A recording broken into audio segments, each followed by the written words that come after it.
제게는 혼자 생각을 해보면 이런 아름다운 추억이 있습니다. 그 추억이 42년이 지난 추억인데 지금 생각해보면 별것 아닙니다. 진짜 별것 아닙니다. 그런데 아름다운 추억으로 되돌아오더란 얘기, 이런 것을 간직하고 있습니다. 제 룸메이트가 있었는데 신학교 다닐 때에 이필수 전도사, 은혜를 받아가지고 이분이 신학교를 합격을 해가지고 이적공부 시작을 했습니다. 같은 룸메이트니까 식사를 하러 가자라고 일어나면 식사를 하러 가야 되지 않습니까? 그런데 이분은 분명 깨어나 있음에도 불구하고 자는 척 했습니다. 함께 식당에 가지를 않았습니다. 왜냐하면 먹을 것이 없기 때문에 쫄쫄이 굶었습니다. 누구보다 룸메이트가 더 잘 알지 않습니까? 몇 번 가자 했는데 식당에도 오지를 않았습니다. 할 수 없었습니다. 제 식권 하나를 뜯어가지고 그 룸메이트 이필수 전도사 책상 위에 올려놓았습니다. 몇 번을 그렇게 했던가 모르겠습니다. 그러면서 이제 졸업을 하고 다 잊어버렸죠. 그런데 40년이 지나와가지고 이 이필수 목사님이 되셨죠. 그분이 저를 찾는데요. 다른 목사님을 통해서 연락이 왔습니다. 아니, 그분이 왜 나를 찾아? 아느냐? 룸메이트였다. 왜 나를 찾느냐? 그래, 올라갔습니다. 눈이 그렇게 많이 쌓이는 날 이천에서 저를 보겠다고 송파까지 차를 밀고 올라왔습니다. 그러면서 얘기를 합니다. 목사님께서 그때 저한테 식권 살짝 올려놓고 갔었던 그것이 마치 저에게는 하늘에서 내려주는 만나와 같은 식사였습니다. 그 잊을 수가 없습니다. 라고 얘기를 해요. 그때 식권 하나가 값이 얼마나 됩니까? 그 기억이 아직까지 나는데 137원이었습니다. 이 식권. 많이 주지도 않았어요. 몇 개 줬나? 다 잊어버렸죠. 주는 사람은 아무것도 몰라요.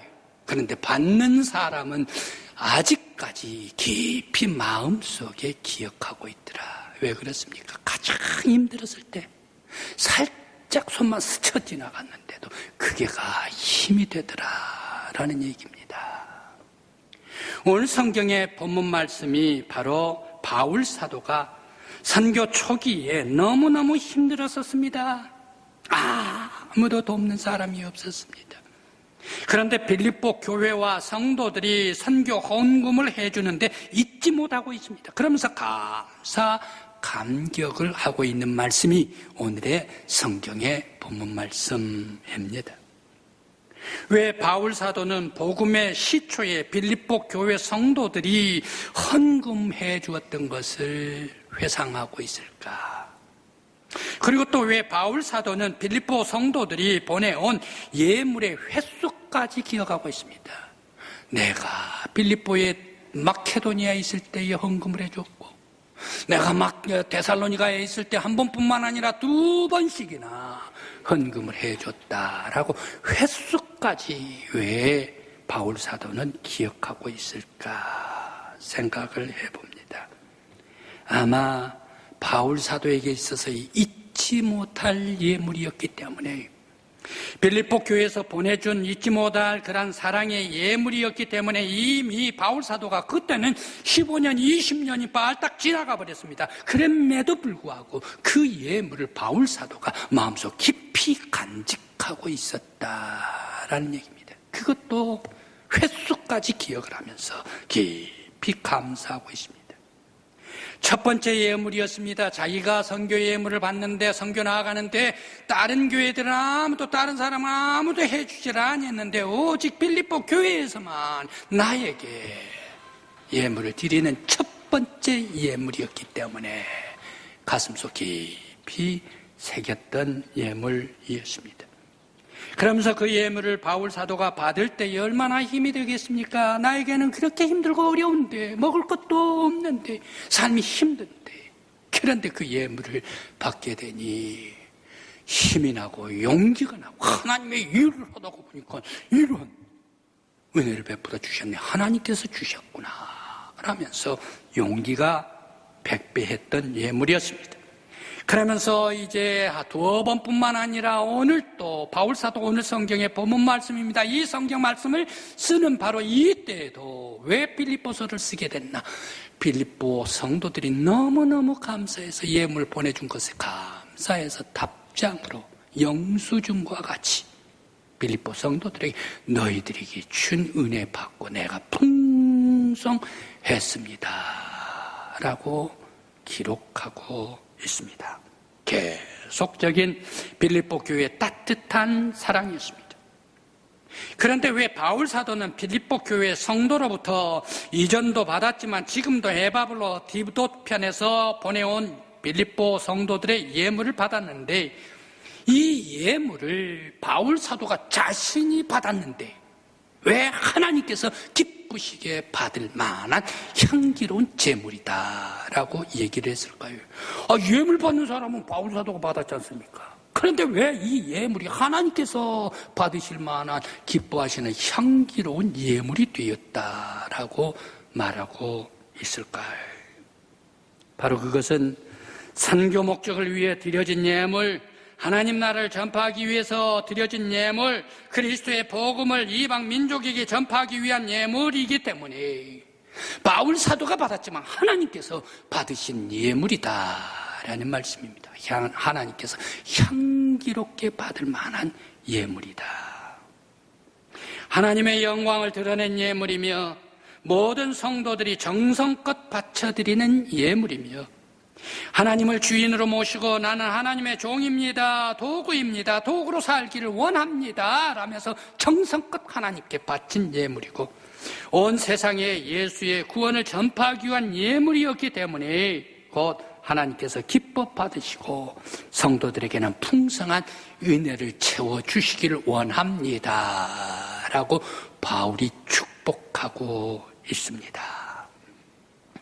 하나님께 영광을 나타낸 예물, 예물을 드림으로 하나님께 영광을 돌려드린 예물이 있더란 얘기, 성경 말씀 가만히 읽어보았더니 하나님께 영광 돌리는데 성경 말씀에 엄청나게, 아마 제가 성경 말씀 보는 가운데 가장 많이 드린 사람이 누구일까? 그런 것이 또 호기심으로 찾아오지 않습니까? 바로 그 사람은 다윗이더라라는 얘기입니다. 다윗 왕입니다. 성경의 예물로 가장 단연코 많이 바쳐드리는 사람은 다윗 왕입니다. 감사하면서 바칩니다. 자기의 가진 재물을 하나님께 바칩니다. 인생을 하나님 앞에서 감사와 찬양하며 영광 돌리면서 바칩니다. 생을 마감하면서 하나님께 자기가 가지고 있는 왕의 창고 다 열어가지고 모두가 다 하나님의 사람 제사장 앞에 하나님의 성전에다가 바쳐드렸던 사람이 다윗 임금님이었습니다. 바로 이 드린 예물은 성전을 짓기 위해서, 저는 솔로몬이 성전을 지은 줄 알았는데 물론 솔로몬이 성전을 지었습니다. 예루살렘 성전. 그러나 솔로몬이 준비할 것 하나도 없이 아버지 다윗이 모두가 다 성전 다 짓도록 준비해주고, 돈을 준비해주고, 또한 나무를 준비해주고, 사람까지 다 준비해놓고 바치고 바쳤더라라는 말씀입니다. 대관절 다윗 임금님이 예물을 하나님 앞에 드릴 때 얼마나 많이 드렸을까? 역대상 29장의 말씀에서 말씀을 주시고 있습니다. 금 달란트 3,000달란트를 드렸대요. 은 7,000달란트를 드렸대요. 그 외에 많은 그런 보석, 은, 금, 놋, 철, 만어, 보석, 채에서 옥돌, 심이 많이 드렸더라라고 얘기를 하고 있습니다. 은 7,000달란트, 놋 1만 달란트 다 빼버리자는 얘기예요. 금 3,000달란트만 가지고 계산을 해보십시다. 제가 여기 올 때만 해도 금이 33만 원이었는데 어제 이렇게 살짝이 열어봤더니 웬걸 어제 최고 갖고 상종가가 57만 원이 됐답니다. 한 돈이. 웬걸 5년 사이에 말입니다. 이렇게 금값이 올랐나. 57만 원을 3.75g 한 돈으로 계산을 해봤습니다. 금 한 달란트는 33kg입니다. 1000으로 곱해야지요. 키로를 그램으로 하려면. 거기에다가 3.75로 나눠야지요. 그러니까 몇 돈이 되는가 하면 9,000돈이 됩니다. 9,000돈. 9,000돈이 되는데 이것을 55로 곱해봤습니다. 그래 봤더니 55만 원으로 곱해봤더니 얼마가 나오는가 하면 금 한 달란트가 50억입니다. 50억. 바로 이 50억을 거기에 또 3,000달란트를 곱해야 되지 않습니까? 50억을 3,000달란트를 곱하니까 얼마가 나오는가? 한국 돈으로 15조 원이 넘더란 얘기. 15조가 넘더라. 바로 이것을 다윗 임금님이 그냥 하나님 앞에 다 바쳐드렸다라는 말씀입니다. 성전을 짓기 위해서 전 재산, 하나님을 모시기 위해서, 그리고 하나님 나라를 수호하기 위해서 하나님께 영광 돌려드렸던 위대한 일의 영광 돌려드렸던 다윗이었습니다. 이토록 자기의 가진 것을 다 정리를 하면서 하나님 앞에 바쳐드리는 다윗 이전도 잘 됐지만 다윗이 하나님 앞에 떠나가면서 더 잘 됩니다. 다윗은 어떻게 됩니까? 솔로몬 자기 아들이 하나님의 성전을 짓게 해주시죠. 그러면서 자신은 이 땅 위에 거룩한 성전을 사모하다가 거룩한 성전이 되어서 영광의 성전으로 들어갔던 다윗 하나님께서 받아주셨습니다. 그러면서 이 땅에 다윗만큼 축복받은 사람이 있을까? 다윗은요, 누가 잘 알아요? 애들이 더 잘 알아요. 다윗과 골리앗, 애들이 더 잘 알아요. 온 세계 모든 사람들이 다윗 이름 모르는 사람이 어린 아이들이 어디가 있겠습니까? 온 세계 모든 아이들까지 그 이름을 아는 다윗. 그리고 또 다윗은 어떻게 됐습니까? 다윗은 그 후손이 왕이 계속 이어집니다. 그 후손이 누구까지 나옵니까? 하늘과 땅을 다 다스리고 온 세상의 구원주 되시는 예수 그리스도가 다윗의 후손 베들레헴 땅에 오셨다라는 말씀입니다. 다윗은 세상을 떠나가면서 자신의 몸으로 자신이 가진 모든 재물로 하나님 나라를 수호하고 하나님의 성전을 건축하기 위해서 바쳐드릴 때에 이 세상에 가장 최고의 영화스러운 이름이 되었고 하나님께 영광 돌리는 사람이 되었고 온 세상 모든 사람들에게 기억해 준 다윗이 되었더라라는 말씀입니다.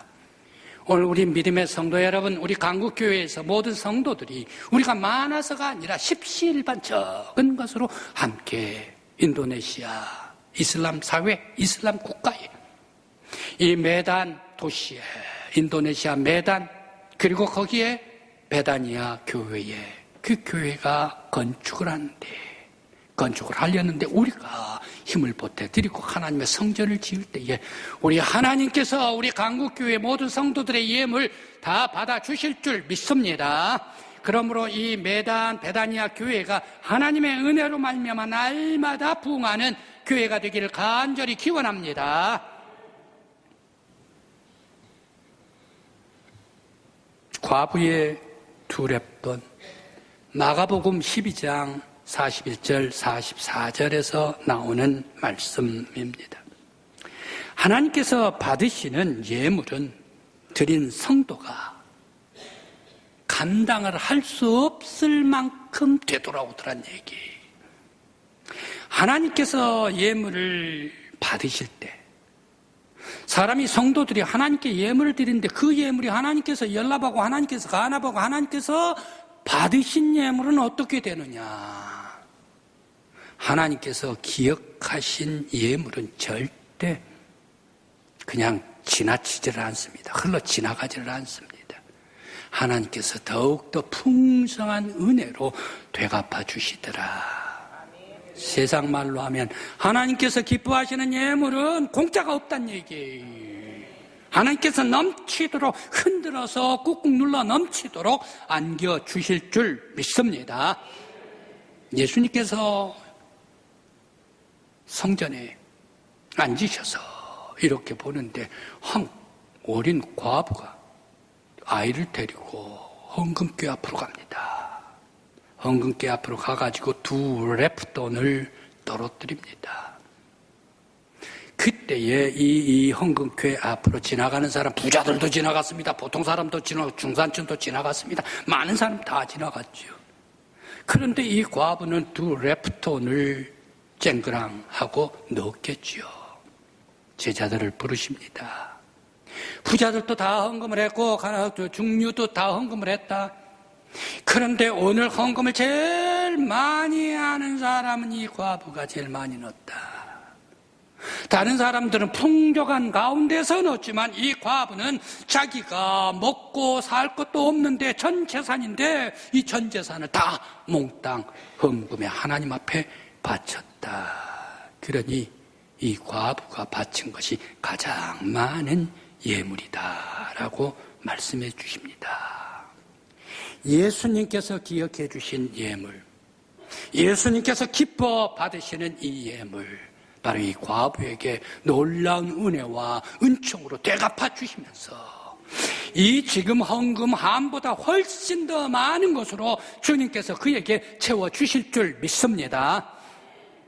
오늘 우리가 드리는 바로 이 예물도 하나님께서 다 받으시고 드리는 우리가 감당하지 못할 정도로 하나님께서 여러분들의 가정에, 여러분들의 자자손손들과 사업 위에 쌓고 넘치도록 안겨주시기를 간절히 기원합니다. 초대교회 바나바, 성령님께서 초대교회 역사해 주실 때에 능력 받아가지고 제자들이 나아가서 열심히 증거를 합니다. 12 모든 120명들도 전부 다 전도를 합니다. 전도를 하는데 거기에 많은 사람들이 하루에 2,000명, 3,000명씩 오네요. 일주일에 5,000명씩 들어오네요. 이 많은 사람 가운데 전부 다 부자들만 옵니까? 가난한 사람도 있죠. 어려운 사람도 있죠. 헬라파 과부도 있죠. 히브리파 과부도 있죠. 왜 나는 안 줘? 구제를 하는데 말입니다. 그때에 바나바가 자기의 밭을 딱 팝니다. 구브로의 고향인데 그 밭을 다 팔아가지고 정리해서 제자들의 발 앞에 드렸더라. 무엇을 얘기를 합니까? 하나님의 교회에 예수님의 영광을 위하여 복음 전도를 위해서 예물을 바쳐 드렸더라. 그 바나바는 12 제자가 아닙니다. 그런데 이 바나바는 어떻게 합니까? 안디옥 교회가 세계 제일 교회로 가는 교회로 발전합니다. 그 교회에 목회하는 목회자가 됩니다. 나 혼자 할 수 없으니까 저 바울을 불러다가 함께 동사 목사를 했습니다. 그러면서 바울이 이제 선교 여행을 갈 수 있도록 모든 것을 지원하고 예비해 주었던 사람이 바로 이 바나바였다라는 말씀입니다. 바나바는 그는 제자는 아니었지만 초기의 초대교회 사도의 반열에 오른 아름답게 빛난 이름, 사도행전 4장에서는 뭐라고 얘기를 합니까? 바나바, 그 이름이 위로자라, 존경받는 위로자로 그 이름을 기록해 주었다. 놀라운 은혜와 축복받은 바나바인 줄 믿습니다. 바로 하나님께서는 우리 모든 성도들 하나님의 영광을 위하여 바칠 때에, 하나님의 나라를 수호하기 위하여 바칠 때에, 하나님의 성전을 위하여 바칠 때에, 예수 그리스도의 복음을 위하여 바칠 때에, 예수 그리스도의 복음을 저 이방 나라 사람들에게까지 전파하기 위해서 바치는 예물, 하나님께서 거저 지나가지 않으실 줄 믿습니다. 우리 하나님께서 모든 것을 다 받아주시고 드리는 우리 성도들이 감당할 수 없을 정도로 하나님의 방법으로 넘치도록 여러분들 위해 안겨주시기를 간절히 기원합니다. 그리고 베다니 교회는 저는 이런 교회가 되었으면 좋겠습니다. 베다니 교회 어제도 선교사 목사님으로부터 전화를 받았습니다. 그렇게 해서 여기에 180평 있고 여기에 120평 땅이 있습니다 라고 얘기를 하면서 둘을 제시를 해줬습니다. 아니 그러면 그 교회가 지금 어르신들만 90명이 있고 아이들 25명, 115명이 있다면 그 교회에서 충분히 헌금을 해가지고 2,400만 원 정도 되면 헌금을 할 수 있지 않습니까? 라고 제가 질문을 했지요. 반문을 했지요. 그랬더니 목사님 110명이 헌금을 한 주일 다 하는데 한 달 헌금이 10만 원 겨우 나올까 말까 합니다. 이 10만 원 나와가지고 그 경비 다 쓰고 목회자비 다 쓰고 하면 그 교회를 짓는데 2,400만 원이 든 이 예물을 모을 수가 있겠습니까? 그 목사님이 30년 목회를 해도 모을 수가 없습니다. 아마 그 다음 세대가 간다 하더라도 모을 수가 없는 돈입니다. 라고 얘기를 하면서 강국교회에서 해주실 때에 넘치는 힘이 됩니다. 라고 말씀하십니다. 제 친구 그때 137원 식권 하나 없을 때 살짝 이렇게 바람과 같이 쓰다듬어 줬나요? 그게가 하늘 양식이 됐대요. 자기는 놀라운 힘이 됐대요. 건드려주기만 해도 힘이 됐대요. 일어설 수가 있었대요. 매단 배단위 교회, 그 힘없는 교회, 우리들이 살짝 스쳐서 힘을 보태줄 때에 그 교회는 하나님께서 받으시고 부흥시켜 주실 줄 믿습니다. 저는 이러한 기도도 감히 해봅니다. 바로 이 매단의 베라니아 교회, 이 교회가 우리 대한민국의 소망교회가 됐으면 좋겠단 말이야. 대한민국의 명성교회로 발전했으면 좋겠단 말이야. 이런 기도를 하면서 오늘 주님 앞에 감사하고 영광 돌립니다. 우리 강국교회 모든 예물을 다 감당해 주신 우리 강국교회 위에 하나님께서 넘치도록 안겨주시고 참여한 모든 성도들 위해 하나님의 방법으로 넘치도록 안겨주시길 간절히 기원합니다.